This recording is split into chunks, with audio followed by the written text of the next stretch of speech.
My name is Walter Hensley, and at 78 years old, I thought I'd learned all there was to know about disappointment. Last Sunday proved me wrong. I spent 3 hours preparing what used to be our family tradition, pot roast with carrots and potatoes, the way my late wife Margaret taught me back in 1978. The dining room table in my Millfield Township home was set for five: myself, my daughter Lisa, her husband Carl, and their two kids, Emma and Jake. The good china was out, the Wedgwood set Margaret and I got for our wedding anniversary 23 years ago. At 4:47 p.m., my phone buzzed. Lisa's text was brief. "Sorry, Dad. Carl's not feeling well." Rain check? Rain check. That's what she'd said the last 3 Sundays, too. I sat alone at that table, looking at the five-place settings, and for the first time in decades, I felt truly invisible. In 43 years of raising Lisa, through my career as a senior financial advisor at Millfield Credit Union, through Margaret's cancer battle, through everything, I'd never felt this forgotten. The pot roast was perfect. Margaret would have been proud, but there was nobody left to notice. After dinner, I was clearing the table when I knocked over Margaret's old recipe box. Papers scattered everywhere, shopping lists, appointment cards, and then I saw it. A small manila envelope, Lisa's thank you notes, in Margaret's careful handwriting. Inside were dozens of hand-drawn cards from when Lisa was 7, 8, 9 years old. "Thank you, Daddy, for fixing my bike. Thank you for helping with my math homework. Thank you for the best birthday party ever." Each one signed with crooked hearts and love, Lisa. I sat on my kitchen floor, surrounded by those memories, and wondered when exactly my little girl had stopped saying thank you. When had I become just the man who helped when asked, but was never actually wanted around? The truth is, I'd been trying to stay relevant in Lisa's life, the best way I knew how. Every month, like clockwork, I transfer $800 from my savings into her checking account. For emergencies, I told her when I started it 5 years ago, after Carl's construction business hit some rough patches. Just in case you need it. Lisa never asks about it anymore. Never thanks me for it, it just appears in her account, and disappears just as quickly. I tell myself it's helping them with groceries, with the kids' school supplies, with keeping their heads above water. What I didn't know was that my help had made me invisible. When you're always the solution, people stop seeing you as a person. That evening, I decided to check my banking app, something I'd been doing less frequently since Margaret passed. At my age, the technology still feels foreign, but Derek down at the credit union had walked me through it last year. I logged into my Wells Fargo account, expecting to see the usual small transactions: groceries at Kroger, gas at Murphy's, my monthly transfer to Lisa. But there, highlighted in red, was something that made my hands shake. A withdrawal for exactly $20,000, dated 3 days ago. $20,000 gone. I stared at that screen for a full minute. Sure, there had to be some mistake. I've been managing money for over 40 years, first as a loan officer, then as a senior financial advisor. I've seen every kind of banking error there is. But this wasn't an error. This was something else entirely. The account that had been touched wasn't my regular checking. It was my emergency fund, the one I'd never told anyone about, the one only I had access to, or so I thought. Monday morning, I was at Millfield Credit Union before they opened. Derek Patterson, the branch manager who's known me since he was a teller 20 years ago, saw me waiting by the door and let me in early. "Walt, you look like you've seen a ghost," he said, leading me to his office. "What's going on?" I showed him the transaction on my phone. His face went from concern to serious in about 2 seconds. "This is your emergency savings account," he said, pulling up my records on his computer. "The one linked to your old Hensley Financial Consulting LLC account from 1987. That's right. Most people didn't know I still maintained that dormant business account from my consulting days, back when I helped small businesses in Millfield set up their retirement plans. It was connected to my emergency fund, money I'd been setting aside for decades, money that was supposed to be untouchable. Derek, I need to know exactly where this money went." It took him 15 minutes to trace the electronic trail. When he looked up at me, his expression was grim. "Walt, this went to Paradise Travel Agency over in Columbus. Looks like it was payment for a vacation package. He paused. A luxury Hawaii vacation package, to be specific. Hawaii. My emergency fund had paid for someone else's vacation to Hawaii. I drove home in a daze and called Lisa immediately. She answered on the fourth ring, sounding distracted. Hi, Dad. What's up? I'm kind of busy packing right now. Packing, I said. Where are you going? Oh, I thought I mentioned it. We're taking the kids to Hawaii for spring break. Carl found this amazing deal on a resort package. We leave tomorrow. My chest tightened. Lisa, how did you pay for this vacation? There was a pause. Then, in the most casual tone imaginable, oh, I used the money from your account, Dad. It was just sitting there and you weren't using it. I figured you wouldn't mind helping us make some memories with the grandkids. Just sitting there, wasn't using it. Lisa, I said, trying to keep my voice steady, that money wasn't just sitting there. That's my emergency fund. $20,000 doesn't just get used for vacations. I heard Carl's voice in the background. Tell your old man we'll pay him back when we can. Besides, what's he need that money for anyway? It's not like he's going anywhere. Then Carl laughed, a sound that made my blood run cold. These old folks don't even track their money properly. My dad did the same thing. Just left accounts sitting around. In that moment, I realized they didn't see me as Walter Hensley, the man who'd spent 40 years building financial security. They saw me as some confused old man who didn't understand his own money. Dad? Lisa's voice came back on the line. You there? Look, don't worry about it. We'll have a great time, and I'll send you lots of pictures. I hung up without saying goodbye. That evening I called Derek back and asked him to send me copies of all the authorization forms for that transaction. What he emailed me that night made everything clear. There was my signature on the wire transfer authorization. But it wasn't really my signature. It was a digital version, probably scanned from some document I'd signed for Lisa in the past, and manipulated to authorize this withdrawal. My own daughter had forged my signature to steal $20,000. As I sat in my study that night, looking at that forged authorization form, something shifted inside me. For 5 years I'd been the generous father, the helpful grandfather, the man who asked for nothing and gave everything. But Lisa had forgotten something important before I was her father. I was Walter Hensley, senior financial advisor and business consultant. And I didn't build a 40-year career by letting people take advantage of me. It was time to remind everyone who they were dealing with. I needed space to think, so I drove up to my cabin in the Pine Ridge Mountains, a place I'd bought in 1985 as a weekend retreat, but hadn't visited since Margaret's funeral. The 2-hour drive through winding mountain roads gave me time to process what had happened. The cabin sits on 8 acres of pine forest, completely private, with a view of the valley that stretches for miles. Margaret used to say it was where I went to remember who I was before the world got complicated. I spent the first day just sitting on the porch, breathing clean air and watching the sunrise paint the mountains gold. No phones ringing, no obligations, no family treating me like a human ATM machine, just silence, and the sound of wind through the pines.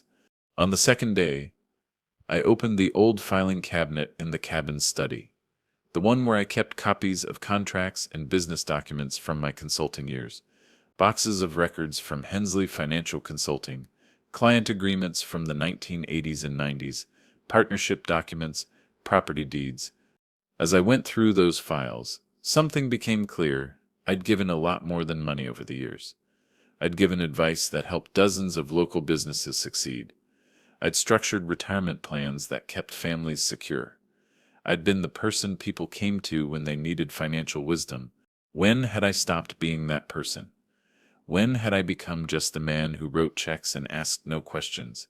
On my third day at the cabin, I drove into Pine Ridge Village to stock up on groceries. At Murphy's General Store, I ran into Maggie Rosenstein, who was buying coffee and newspapers. Maggie's 78, like me, but she retired from her law practice only 5 years ago. She's sharp as a tack and has no patience for nonsense. We'd known each other since the 1970s, when I helped her set up the retirement plan for her legal practice. Walter Hensley, she said, looking me up and down. You look like hell. What's eating at you? I told her everything. The empty Sunday dinners, the monthly transfers, the $20,000, the forged signature. Maggie listened without interrupting, her lawyer instincts taking everything in. When I finished, she was quiet for a long moment. "Walt," she said finally, "you've been playing the victim in your own life story. You've been so busy being the generous father that you forgot to be the man your family should respect." That stung, but she wasn't finished. "I remember when you helped me structure my practice in 1978. You were ruthless about protecting assets, about making sure people couldn't take advantage of legal loopholes. What happened to that man?" We sat on a bench outside Murphy's, watching the afternoon mountain shadows grow longer. "You know what I think?" Maggie continued. "I think you need to be the man they forgot you are. Stop being the easy mark and start being Walter Hensley, the financial strategist who built a 40-year career helping people protect what's theirs. Your daughter stole from you, Walt. She committed fraud. And her husband thinks you're too old and confused to do anything about it. Are you going to prove him right?" That evening, back at the cabin, I made a decision. I walked into my study and pulled out a dusty leather briefcase from the back of the closet. It was labeled "Emergency Only" in my handwriting from 1987. Inside were documents I hadn't looked at in decades. Partnership agreements, business licenses, property deeds, and legal contacts, including my silent partnership agreement with Maggie's legal practice, something that had been dormant for years but was still technically active.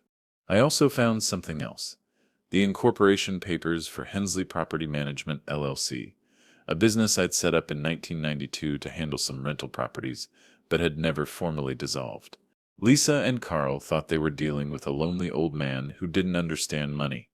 They had no idea they'd just stolen from a business owner with 40 years of experience in financial strategy and asset protection. It was time to show them the difference. Back in Millfield, I spent the next 2 days conducting a complete audit of my financial situation, something I should have done years ago. What I discovered was both sobering and empowering. I had been thinking like a retired old man instead of like the financial strategist I'd always been. First, I drove to the offices of Hensley Property Management, a small building on Elm Street that I'd been renting out to a tax preparation service. The business was still legally active, still had its own bank accounts, still had me listed as the managing member. Then I reviewed my real estate holdings. Over the decades, I'd quietly accumulated 4 rental properties in Millfield, 2 duplexes on Maple Street, a small office building downtown, and a single-family home on Oak Avenue.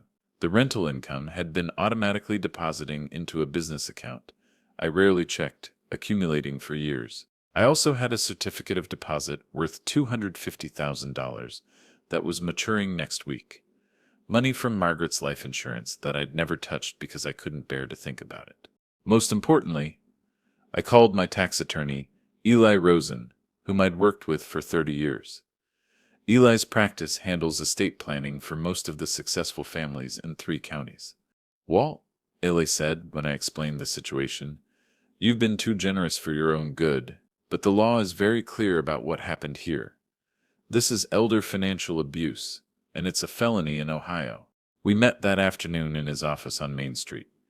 Eli pulled out a legal pad and started taking notes. "Here's what we're going to do," he said.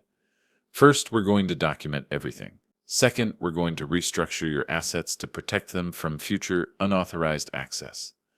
Third, we're going to make sure this never happens again." For the first time in months, I felt like myself again. Not the lonely father waiting for phone calls, but Walter Hensley, the man who built something worth protecting. The restructuring process took 3 days.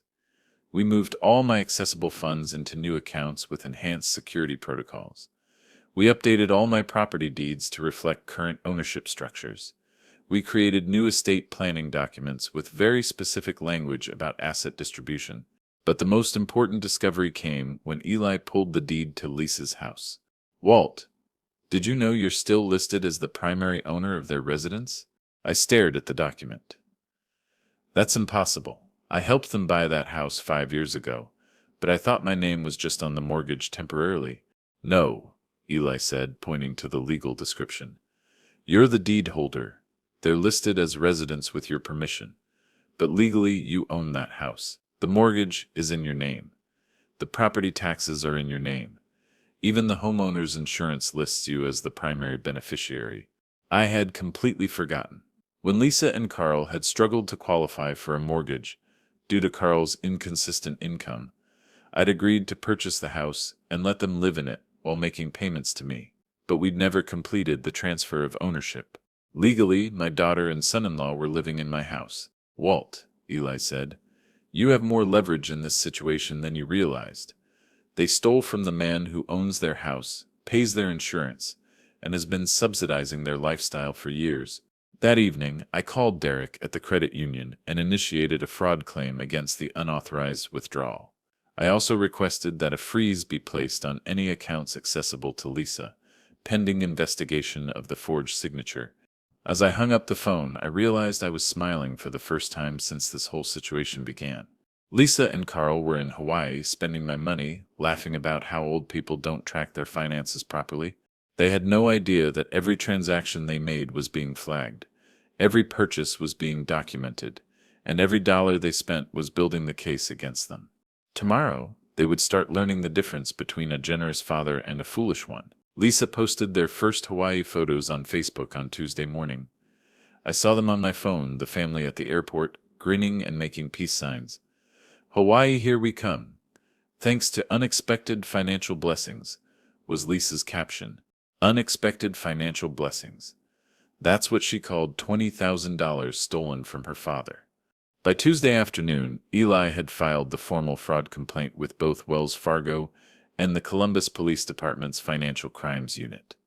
Detective Maria Santos, who specialized in elder abuse cases, called me within 2 hours. Mr. Hensley, she said, we take these cases very seriously. I've reviewed the documentation your attorney provided, and we have probable cause to freeze all related accounts and issue alerts to the financial institutions involved. What Lisa and Carl didn't know was that their Hawaii vacation was about to become very expensive, but not for me. The fraud alert system works like a spiderweb.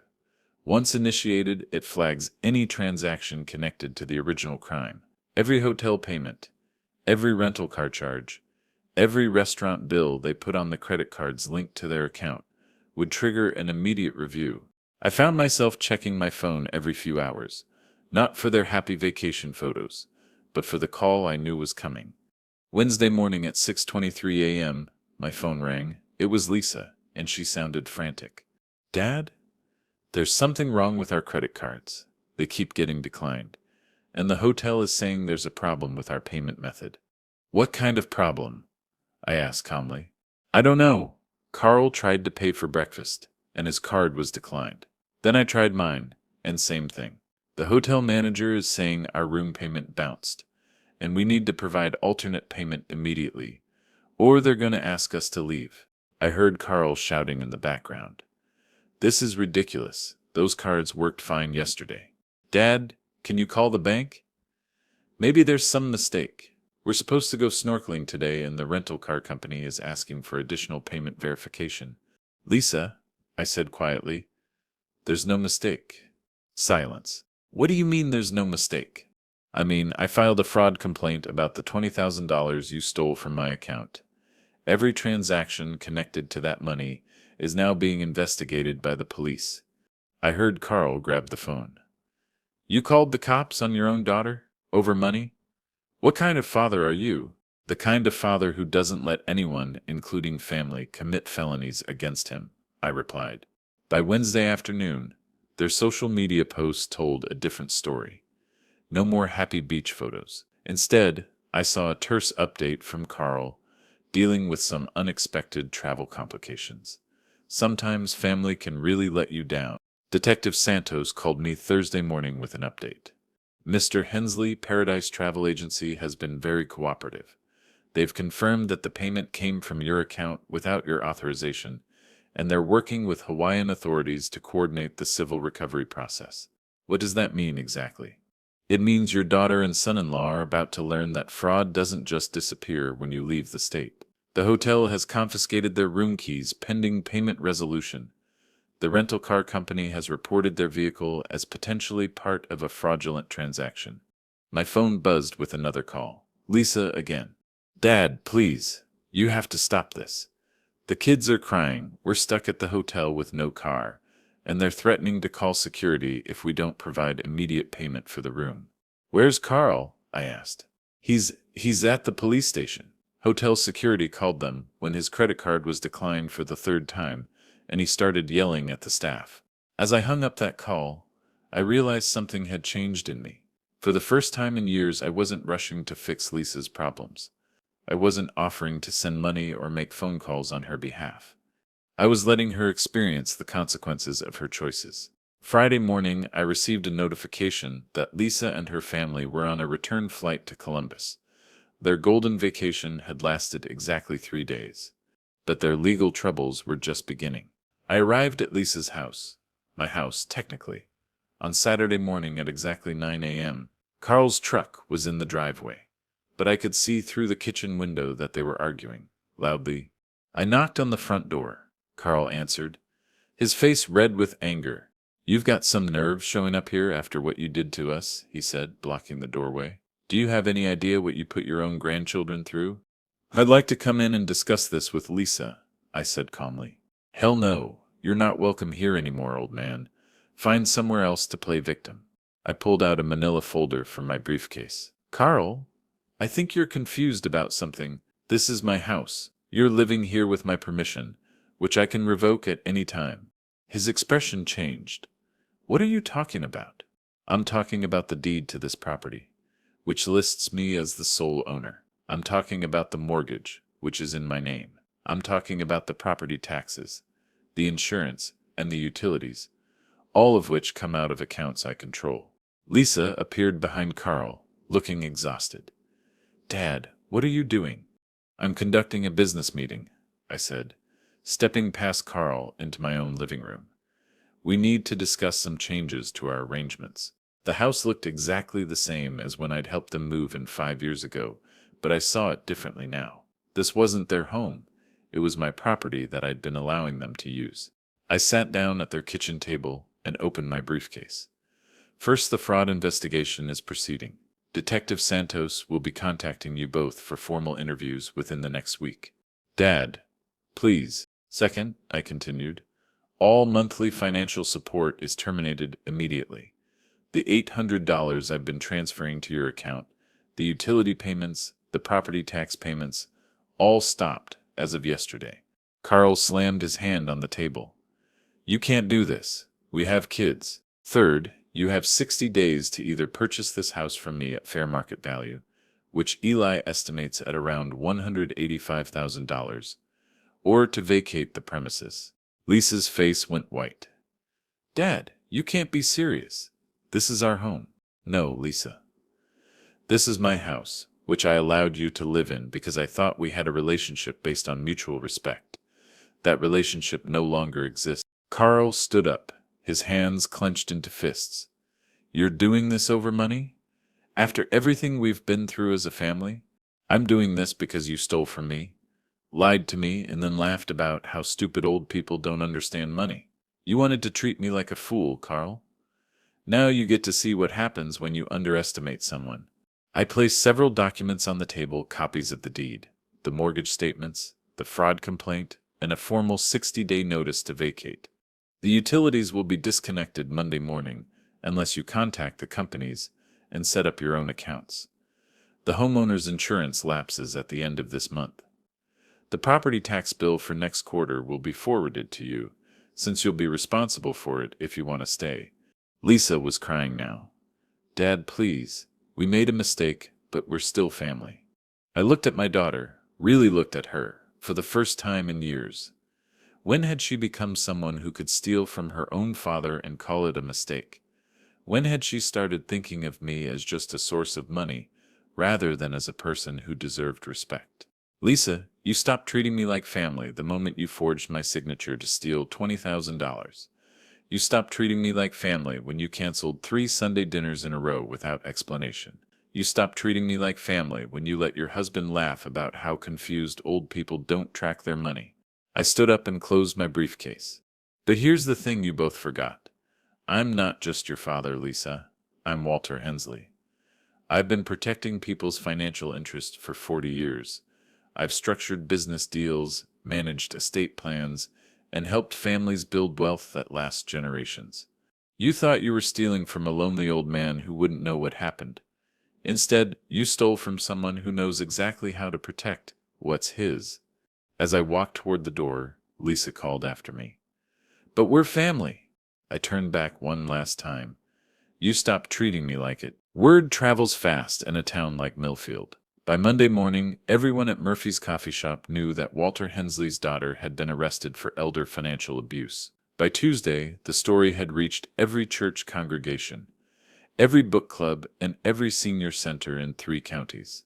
I hadn't intended for it to become public, but Detective Santos explained that fraud cases involving forged signatures often require community awareness to prevent similar crimes.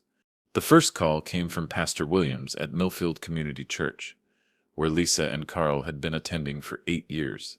Walt, I wanted you to know that the church leadership will be addressing this situation with the family, he said. We take elder abuse very seriously, especially when it involves our congregation members. The second call was more surprising. It was from Jennifer Hayes, the Human Resources Director at Patterson Construction, where Carl had been hoping to land a supervisor position. Mr. Hensley, I need to verify some information we received regarding Carl Morrison's background. We understand there may be legal issues involving fraud. I told her the truth. Carl was under investigation for his role in forging my signature and accessing funds without authorization. Companies like Patterson, which handle large construction contracts and client finances, can't risk hiring people with fraud allegations on their record. Carl lost the job opportunity that same day. I didn't feel good about costing Carl a job, but I felt something else, relief that actions finally had consequences. The most meaningful call came from Sarah Martinez, who coordinates Millfield's monthly senior advocacy meetings. These gatherings help elderly residents understand their rights and protect themselves from financial abuse. Walt, would you be willing to speak at our next meeting? Your experience could help other seniors recognize the warning signs of family financial abuse. I'd never thought of myself as a public speaker, but something about Sarah's request felt right. On Thursday evening, I found myself standing in front of 43 senior citizens at the Millfield Community Center, telling my story. My name is Walter Hensley, I began. 3 weeks ago, I discovered that my daughter had stolen $20,000 from my account using a forged signature. Tonight, I want to talk about how financial abuse doesn't just happen to other people. It happens to families like ours, and it happens when we let love make us careless. I talked about the warning signs I'd missed, the casual attitude toward my monthly transfers, the assumption that my money was somehow available for family use, the gradual loss of respect that came with always being the solution to other people's problems. The hardest lesson I learned, I told the group, is that generosity without boundaries isn't kindness. It's enabling. When we allow people to take without earning, we teach them that we don't deserve respect. After my presentation, an elderly woman named Dorothy raised her hand. Mr. Hensley, what should we do if we suspect family members are taking advantage of us financially? Document everything, I replied. Trust your instincts, and remember that protecting yourself isn't selfish. It's necessary. People who truly love you won't ask you to choose between your financial security and their approval. That weekend, I made a decision that surprised even me. I contacted the Millfield Education Foundation and established the Morrison Family Scholarship, a fund that would provide college assistance to Emma and Jake, my grandchildren, when they reached 18. The scholarship had one unique feature. It could only be accessed by the children themselves, not their parents. Lisa and Carl would have no control over the funds, no ability to redirect them, and no knowledge of when distributions were made. I loved my grandchildren, but I wouldn't let their parents use them as leverage against me ever again. On Monday morning, I received a thick envelope in my mailbox. Inside was a handwritten letter from Lisa, 8 pages long, apologizing for everything and begging me to work this out as a family. The letter was desperate, emotional, and full of promises about how things would be different. But it was also full of excuses, explanations about why the money wasn't really stealing, and subtle suggestions that I was overreacting. As I read Lisa's letter, I realized she still didn't understand what had happened. She thought this was about the money. She thought an apology and some tears would fix everything. She didn't understand that this was about respect, about trust, about the fundamental relationship between a parent and an adult child. She'd broken something that couldn't be repaired with sorry. 3 weeks after Hawaii, I sat in Eli Rosen's office signing the most important documents of my later life. Not my original will, I'd done that years ago, but a completely restructured estate plan that reflected who I'd become and what I'd learned. "Walt, are you sure about this?" Eli asked as he prepared the final pages. "Once these documents are notarized and filed, there's no going back without significant legal processes." I was sure. The new will was clear and comprehensive. The bulk of my estate, the cabin, the rental properties, the business accounts, and the investments, would go to established charities focused on elder advocacy and education. The Millfield Community Center would receive funds to expand their senior services. The local literacy program would get an endowment to continue serving families for decades. My neighbors, Frank and Mary Stevens, who'd been checking on me regularly since Margaret's death, and had never asked for anything in return, would receive $50,000 each, and the option to purchase my house at below market value if they chose. Lisa's portion was outlined in a single paragraph. "To my daughter, Lisa Morrison, I leave the sum of $1, and this message. I hope you find the respect for others that I failed to teach you. Love should never be confused with entitlement." Signing those papers felt like closing a chapter of my life that had been painful and necessary. I wasn't angry anymore. I was resolved. That evening, I drove to Maggie Rosenstein's house with a bottle of wine and a pot of Margaret's beef stew recipe. Maggie had been the one to remind me who I was when I'd forgotten, and I wanted to thank her properly. "You look different," she said as we sat on her back porch, watching the sun set over the valley. "More like yourself." "I feel like myself," I admitted. "For the first time in years, I feel like Walter Hensley instead of just Lisa's father or Margaret's widower." "What are you going to do now?" I'd been thinking about that question for days. "I want to help other people avoid what I went through. Sarah Martinez asked me to become a regular speaker for the senior advocacy group. There's also a position open at the credit union. Part-time financial counseling for people over 65. Maggie smiled. "Using your expertise to help people protect themselves instead of just giving money away." Exactly. The next morning, I received a certified letter from Thompson Walsh and Associates, a law firm I didn't recognize. Inside was a notification that Lisa Morrison was being sued by Paradise Travel Agency for fraudulent use of credit in connection with vacation services totaling $27,000, including fees, penalties, and legal costs. The lawsuit wasn't my doing. It was the natural consequence of using stolen money to pay for services. When the fraud investigation confirmed that Lisa had used forged authorization to access the funds, the travel company had every legal right to pursue full recovery. I called Detective Santos to check on the criminal case status. "Mr. Hensley, the prosecutor's office, is moving forward with charges of identity theft and elder financial abuse. Given the forged signature and the amount involved, we're looking at potential felony charges." "What does that mean for Lisa?" "It means she's facing serious legal consequences. The court will also likely order full restitution, which includes not just the $20,000 she took, but all associated costs and fees." That afternoon, I started my new position at Millfield Credit Union. Derek had created a role specifically for me, senior financial advocate, helping elderly customers understand their rights and protect their assets from various forms of financial abuse. My first client was an 82-year-old woman named Helen, whose grandson had been borrowing money from her checking account without permission. Her story was heartbreakingly familiar. "I don't want to get him in trouble," she said tearfully. "He's family." "Helen," I said gently, "family doesn't steal from family. Real love includes respect for boundaries. Let me show you how to protect yourself while still helping the people you care about, but on your terms, not theirs." As I walked Helen through the process of securing her accounts and setting appropriate boundaries with family members, I realized something important. My experience with Lisa had given me a unique ability to help other people in similar situations. I'd turned my pain into purpose. My 79th birthday fell on a Tuesday in October. I woke up that morning knowing exactly how the day would unfold. No phone calls from Lisa, no cards from the grandchildren, no family dinner plans. For the first time in decades, my birthday would pass unacknowledged by my own daughter. 2 months ago, that reality would have devastated me. Today, it felt like freedom. I made myself breakfast. Scrambled eggs and toast, coffee black the way Margaret used to tease me about, and ate it while reading the newspaper at my kitchen table. The silence wasn't lonely anymore, it was peaceful.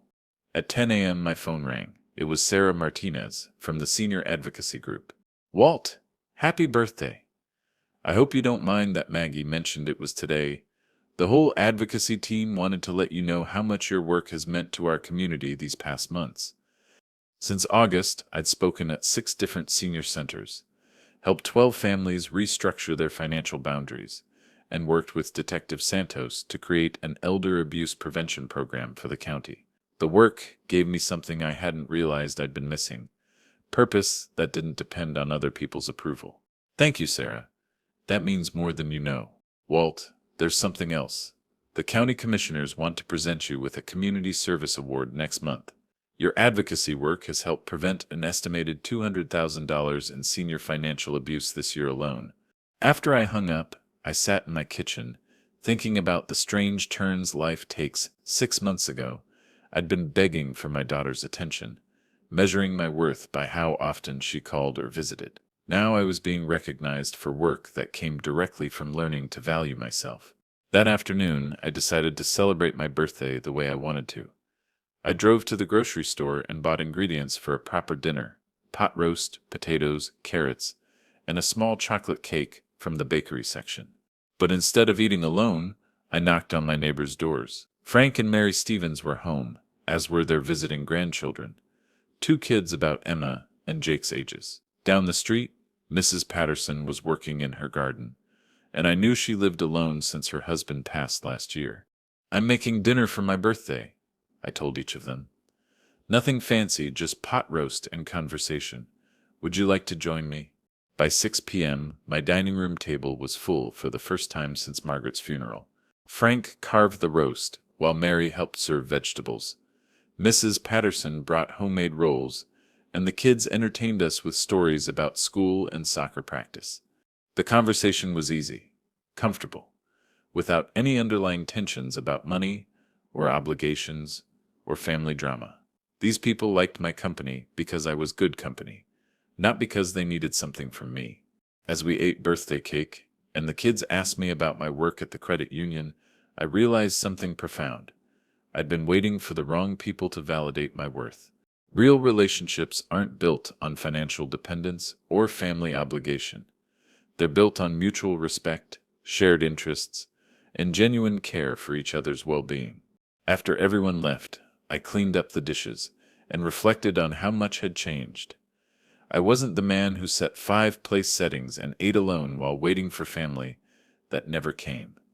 I wasn't the father who measured his worth by how much money he could give away. I was Walter Hensley, financial advocate, community volunteer, neighbor, and friend. I had work that mattered, relationships built on respect, and resources that I controlled responsibly. At 9 p.m., I walked out to my mailbox to check for any late deliveries.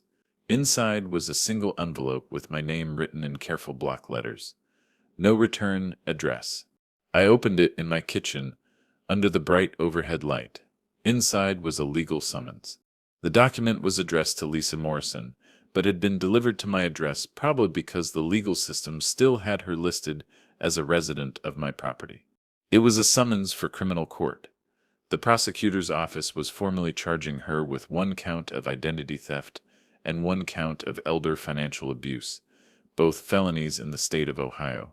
I read the document twice, then set it aside.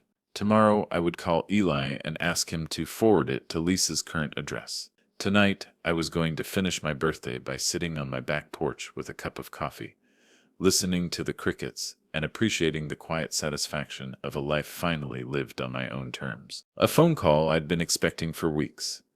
It was Detective Santos calling on a cold November morning with news about Lisa's court proceedings. Mr. Hensley, I wanted to update you on the case. Lisa Morrison has agreed to a plea agreement rather than go to trial. She's pleading guilty to one count of identity theft and will be sentenced to community service, probation, and full restitution.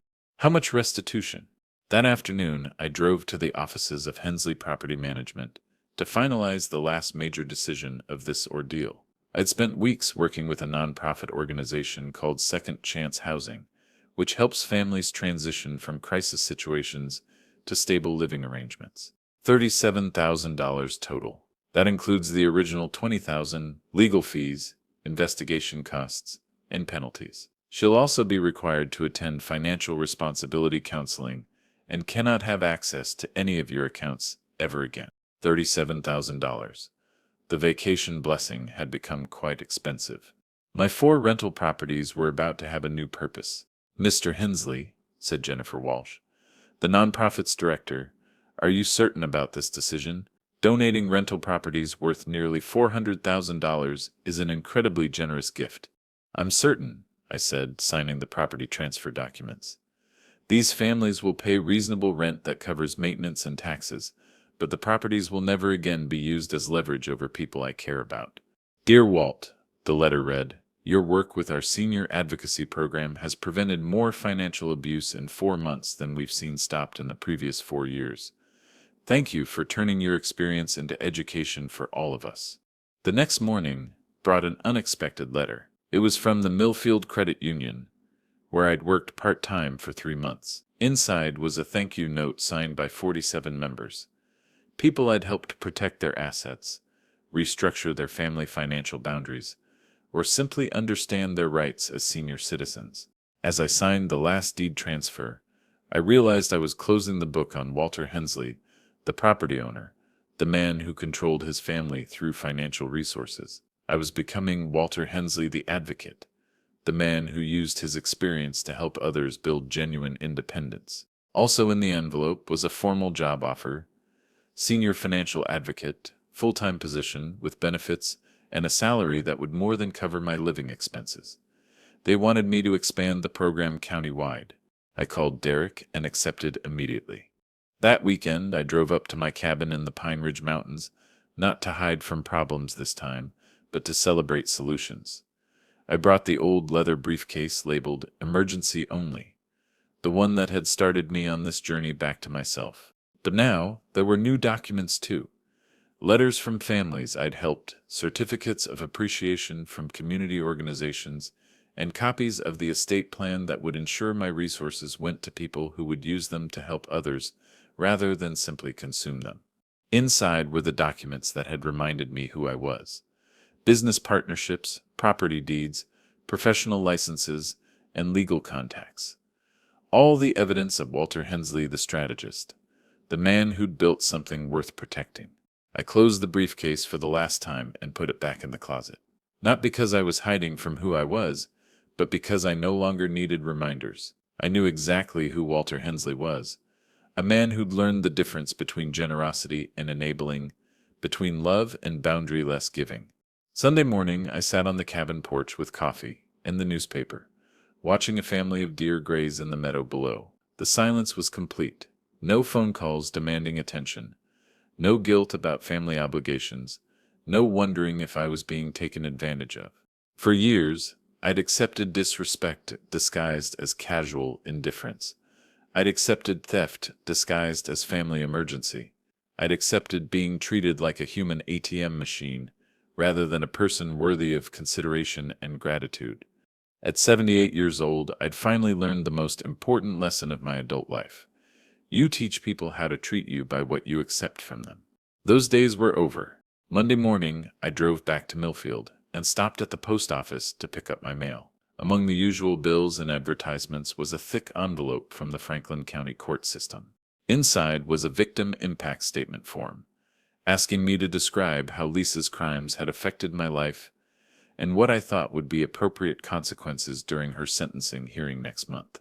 Your Honor, the financial loss was significant, but recoverable.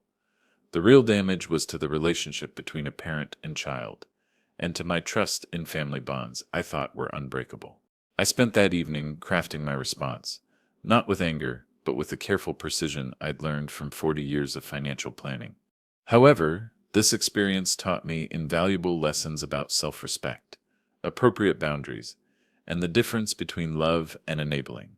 I now use these lessons to help other senior citizens protect themselves from similar abuse.